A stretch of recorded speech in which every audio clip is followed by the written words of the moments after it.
বন্ধুরা, শীতের বাগান তৈরি করার পুরো চেষ্টা চলছে। তো আজকে আমি পিটুনিয়া আর অ্যাস্টারের গাছ নিয়ে এসেছি। মাটি এখানে তৈরি করে রেখেছি, আপনারা দেখতে পাচ্ছেন।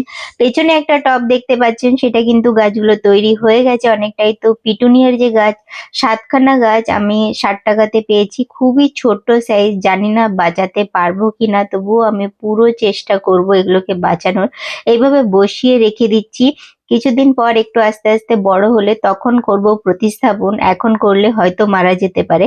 এবার এখানে অ্যাস্টারের গাছ নিয়ে এসেছি, এগুলো লাস্ট বেঁচে ছিল নার্সারিতে। তো অনেকগুলোই চারা গাছ আছে, 30 টাকায় সব গাছগুলোই দিয়ে দিয়েছে। তো এই গাছগুলোকেও বসিয়ে দিচ্ছি, কারণ বাঁচাতে পারবো কি এটা একটা সন্দেহই হচ্ছে। কিছু গাছ অনেকটাই খারাপ কন্ডিশন আছে। তো এইভাবে আমি আগেও একটা টব তৈরি করা আছে, ওটাও দেখাবো আজকে। আর জল দিয়ে দিলাম, আর তারপরে এখানে আরেকটা যে টব আছে সেটা দেখে নিন। আর ধন্যবাদ ভিডিও